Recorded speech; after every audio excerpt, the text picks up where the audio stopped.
Welcome, today in front of me Huawei Mate 20 Lite, and I'll show you how to change home screen transition on this device.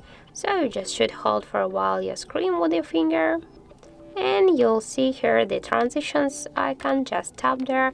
Now we got selected the default one, but you can select one from these available animations, and just you can see all of them, and then just select one from this. For example, I'll go with the rotate one, and just to set the new transition, go back here, and as can you see, we just changed successfully our home screen animation.